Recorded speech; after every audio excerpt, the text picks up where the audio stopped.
Joshua chapter 8. Then the Lord said to Joshua, "Do not be afraid or discouraged. Take the whole army with you, and go up and attack Ai. See, I have delivered into your hand the king of Ai, his people, his city, and his land. And you shall do to Ai and its king as you did to Jericho and its king, except that you may carry off their plunder and livestock for yourselves. Set up an ambush behind the city." So Joshua and the whole army set out to attack Ai. Joshua chose 30,000 mighty men of valor and sent them out at night with these orders. Pay attention. You are to lie in ambush behind the city, not too far from it. All of you must be ready. Then I and all the troops with me will advance on the city. When they come out against us, as they did the first time, we will flee from them. They will pursue us until we have drawn them away from the city, for they will say, "The Israelites are running away from us as they did before." So as we flee from them, you are to rise from the ambush and seize the city, for the Lord your God will deliver it into your hand. And when you have taken the city, set it on fire. Do as the Lord has commanded. See, I have given you orders. So Joshua sent them out, and they went to the place of ambush and lay in wait between Bethel and Ai, to the west of Ai. But Joshua spent that night among the people. Joshua got up early the next morning and mobilized his men, and he and the elders of Israel marched before them up to Ai. Then all the troops who were with him marched up and approached the city.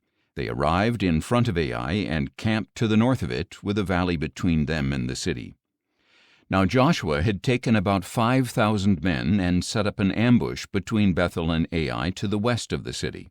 So the forces were stationed with the main camp to the north of the city, and the rear guard to the west of the city. And that night Joshua went into the valley. When the king of Ai saw the Israelites, he hurried out early in the morning with the men of the city to engage them in battle at an appointed place overlooking the Arabah. But he did not know that an ambush had been set up against him behind the city. Joshua and all Israel let themselves be beaten back before them, and they fled toward the wilderness. Then all the men of Ai were summoned to pursue them, and they followed Joshua and were drawn away from the city. Not a man was left in Ai or Bethel who did not go out after Israel, leaving the city wide open while they pursued Israel. Then the Lord said to Joshua, "Hold out your battle lance toward Ai, for into your hand I will deliver the city." So Joshua held out his battle lance toward Ai, and as soon as he did so, the men in ambush rose quickly from their position. They rushed forward, entered the city, captured it, and immediately set it on fire. When the men of Ai turned and looked back, the smoke of the city was rising into the sky. They could not escape in any direction, and the troops who had fled to the wilderness now became the pursuers.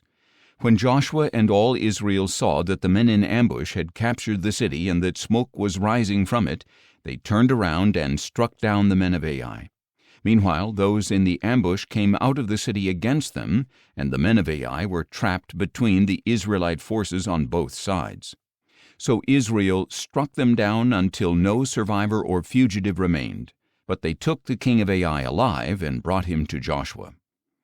When Israel had finished killing all the men of Ai who had pursued them into the field and wilderness, and when every last one of them had fallen by the sword, all the Israelites returned to Ai and put it to the sword as well.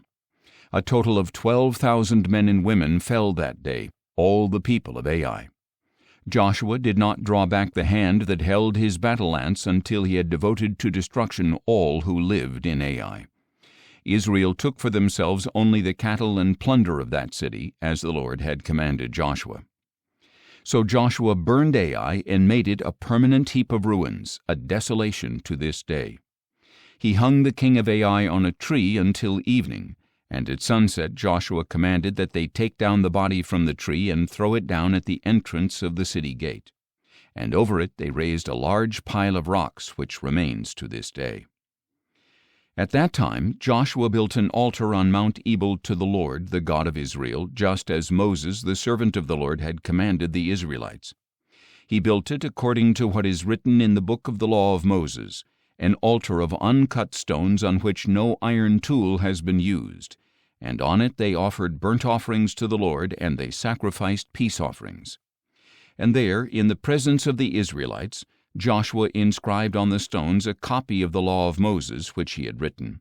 All Israel, foreigners and citizens alike, with their elders, officers, and judges, stood on both sides of the Ark of the Covenant of the Lord, facing the Levitical priests who carried it.